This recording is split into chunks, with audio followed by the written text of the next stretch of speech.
Hello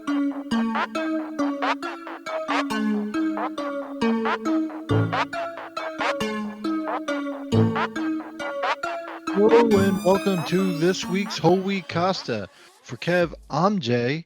Today we're going to be talking about the final two episodes of a five-part arc in Clone Wars, Star Wars. The first episode is called Legacy of Terror, and the fifth and final episode of this arc is Brain Invaders.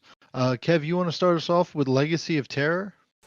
When Luminara goes missing, Obi-Wan and Anakin lead a platoon of clones in search of her. When the search leads to a mysterious lair, the Jedi are faced with a horde of undead warriors. This episode was real creepy. Honestly, I feel like I have like one big thing to talk about from each episode, and with this one, this was like a big horror episode, which I feel like we haven't really seen to this point. But I mean, this sort of hit all the horror boxes, right? Like the unknown, the just creepy monster, which I mean doesn't like is sort of a beside the point thing in horror, but really creepy monster. This sort of like it was almost like a cosmic horror sort of episode where the queen was the queen was disgusting. Whoever voiced the queen did a perfect. It was giant. Its feet couldn't touch the ground. It was a hive mind controlling these animals. But at first, when you see the zombies, the zombies that they fall into were like just gross with the worms coming out of their noses and everything. Yeah, I mean, I guess you had literal zombies too, but which I feel like more is a more recent sort of horror trope sort of thing.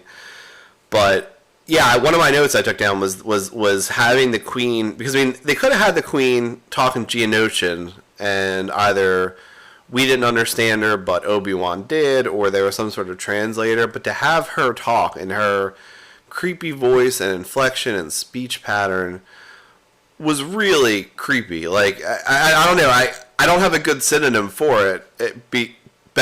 Sort of better than just, it was really like unsettling, like disquieting, like whatever you want to call it. Like I had that weirded out feeling when I was watching this episode.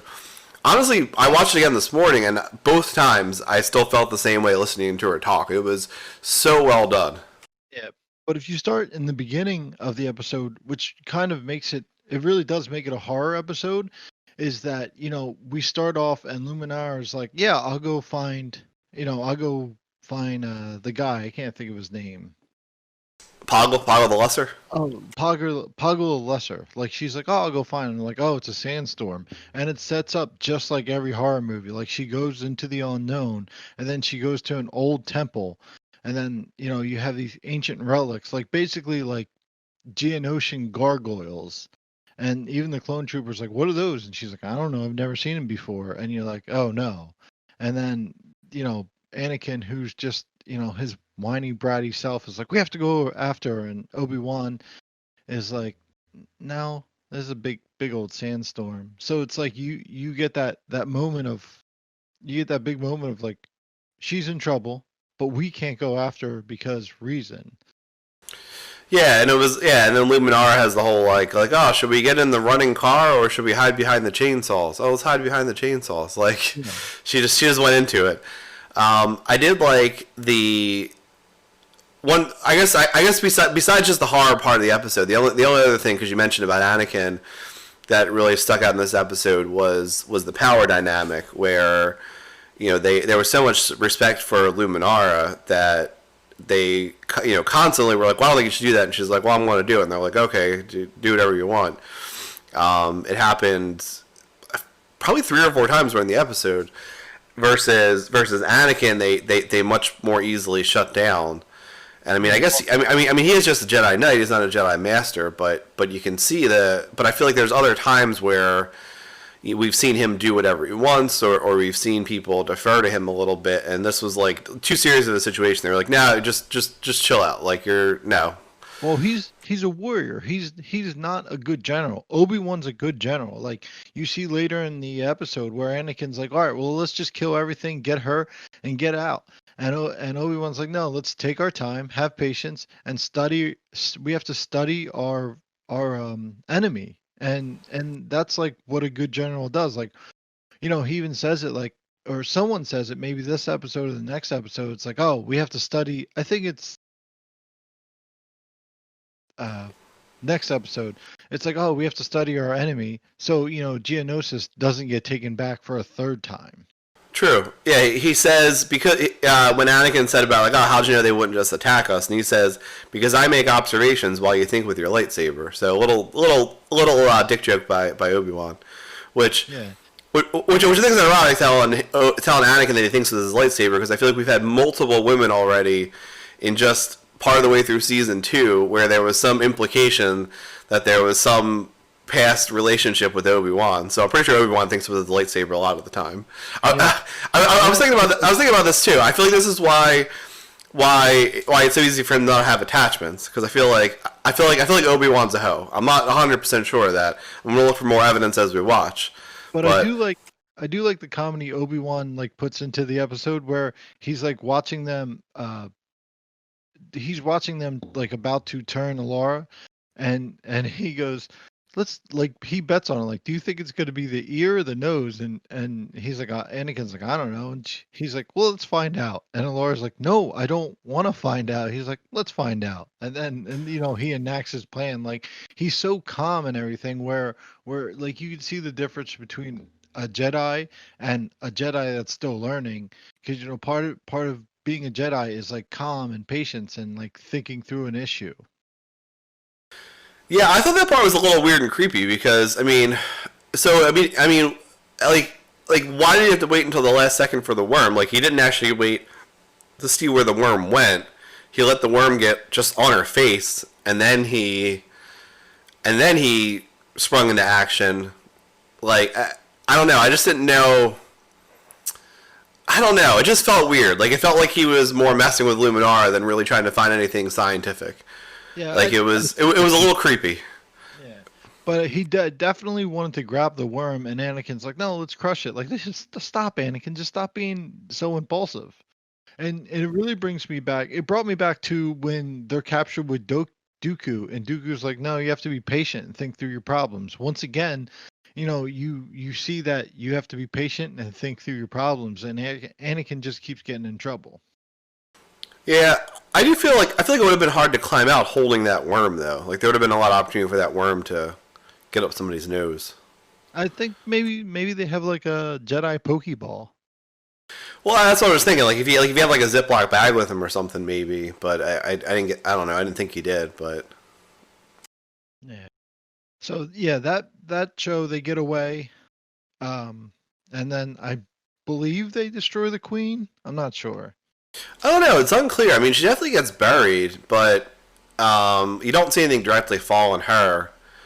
I don't know. Just for like morbid curiosity, I mean, I really wanted to see them slice the queen open. Like, yeah, I feel like it would have been like popping a pimple or something. It would have been real gross.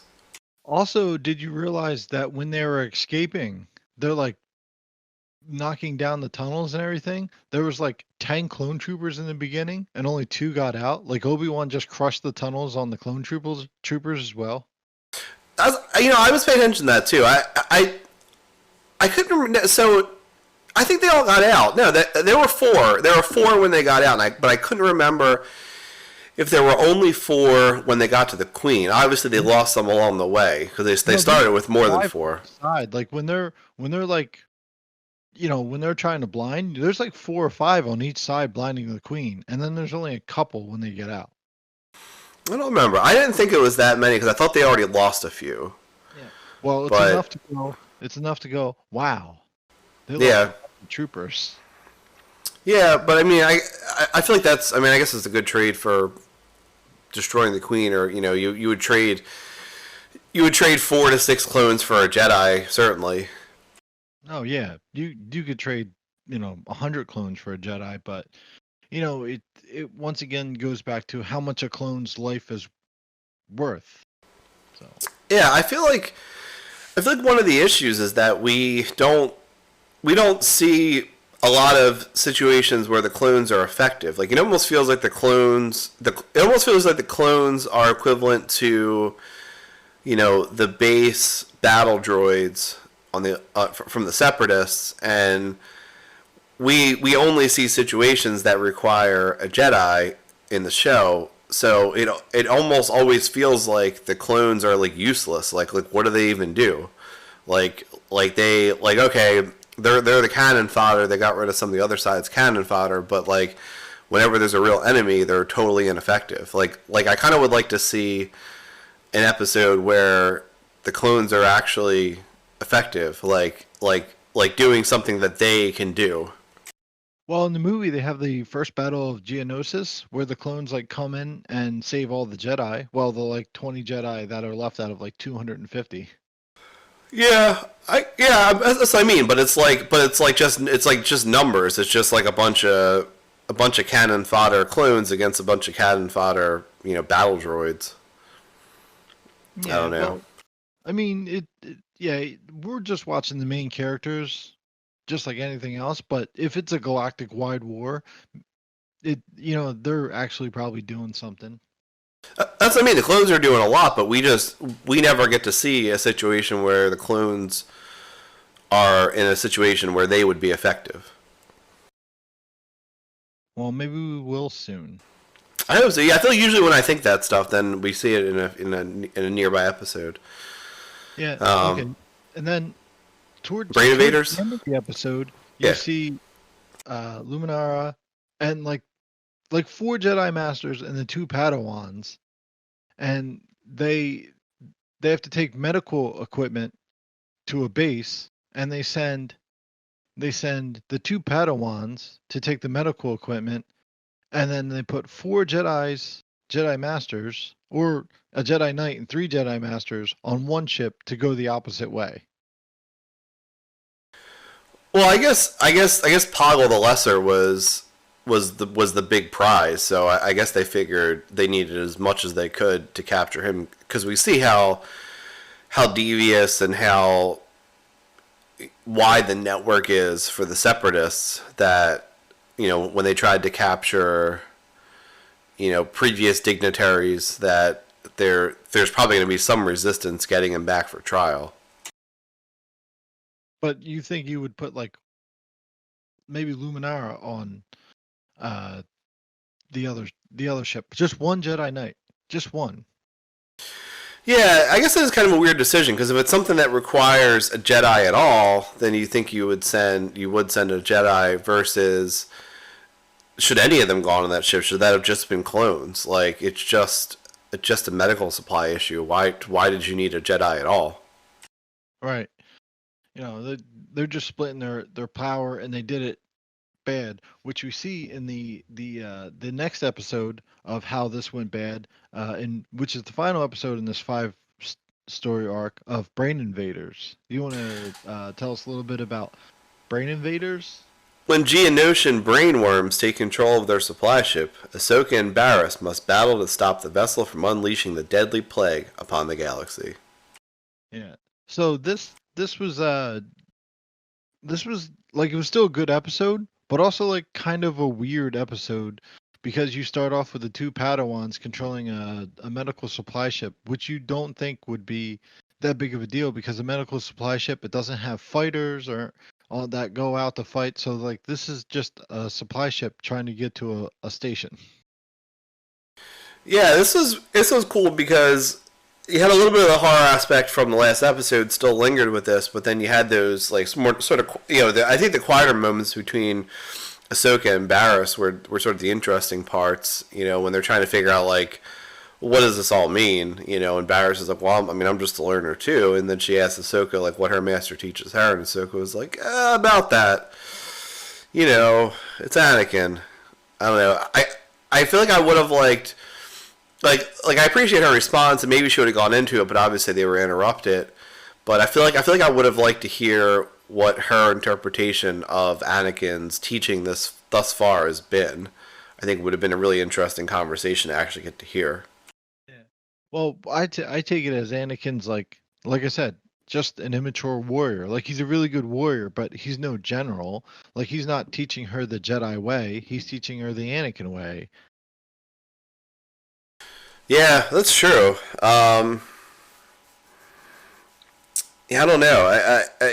Again, I'm just it's probably a little weird because I probably a lot of people listening to these episodes have already watched the full Clone Wars episodes. Which I guess like we've said multiple times, we're sort of talking about it as we go along. So I'm kind of hopeful there's at least some people listening that are in the same boat that don't know what's coming, because I feel like we speculate a decent amount on what's going to happen with Ahsoka, and then also Ahsoka appears in the new Mandalorian episodes that just came out, which I do want to watch, and I don't think it's going to spoil anything for the Clone Wars necessarily. I mean, I guess it does in the fact that we know that she's still alive at the end, which I was always kind of curious how that jump came, that she wasn't in the movies thus far, but was still alive. Like, where did she go? I didn't know if the Clone Wars would have the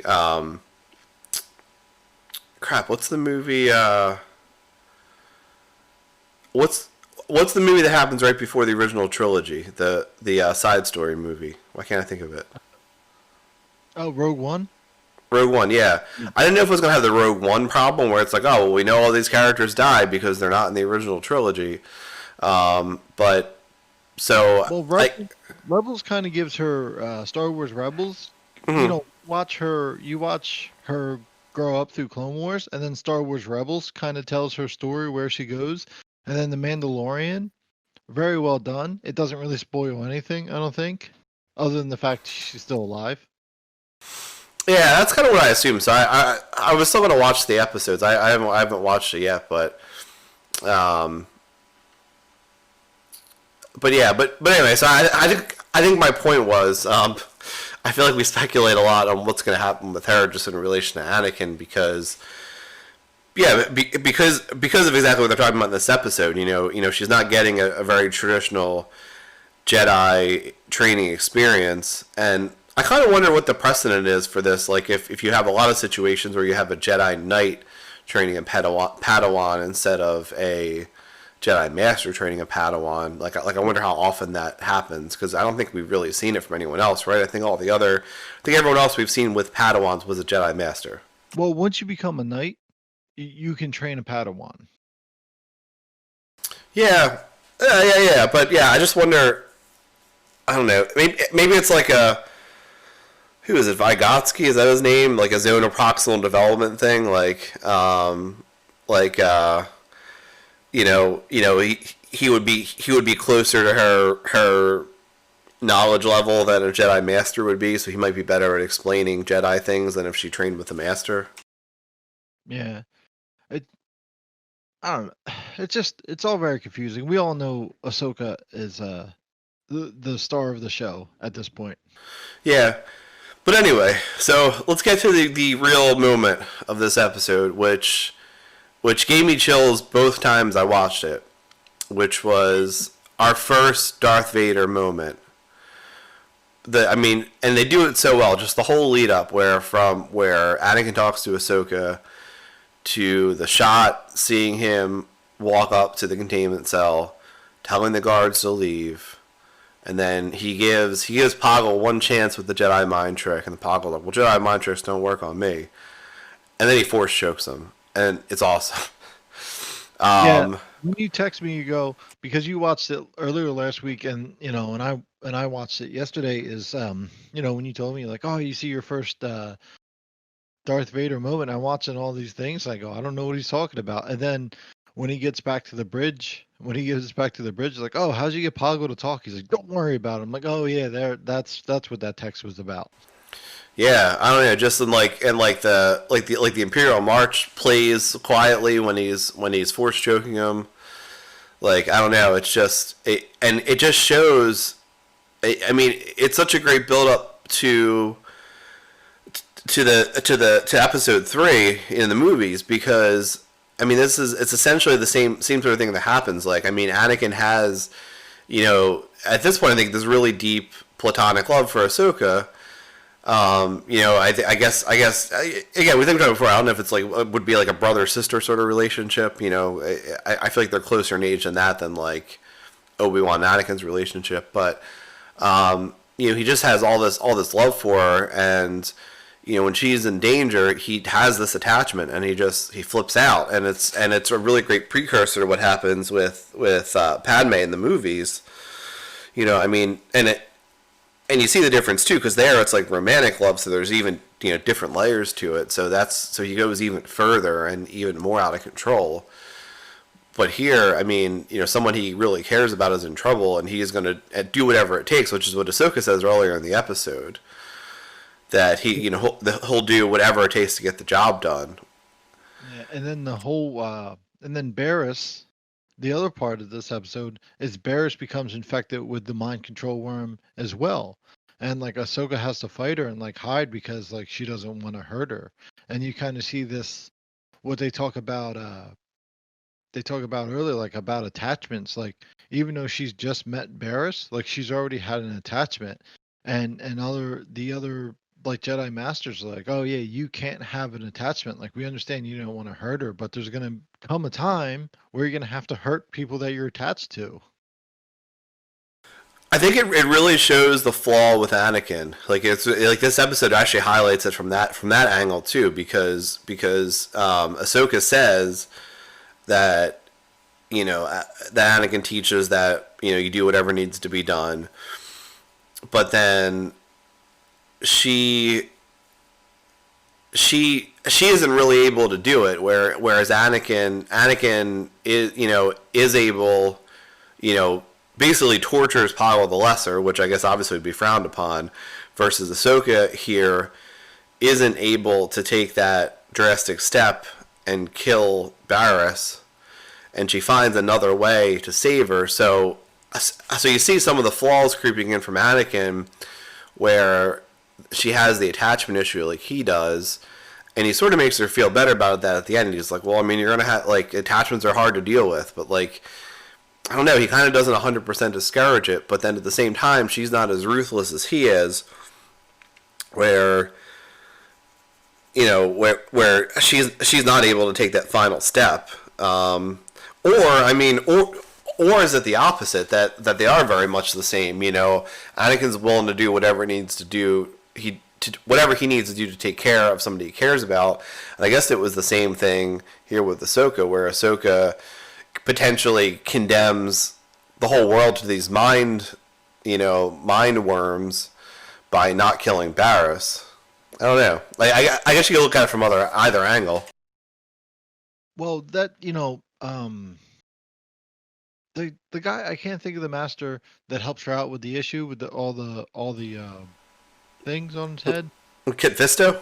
Yeah, Kit Fisto. Sorry, Kit Fisto. Like he has the same thing about as Obi-Wan. Sorry guys, for some reason the last minute of this podcast got cut off. So we were basically done the episode anyway, so we're going to call it here. But thanks for listening to this episode of Whole Wheat Costa. Listen to our Spotify, Apple Podcasts, Libsyn. Look at the other YouTube videos. Subscribe here on YouTube. And thanks for listening.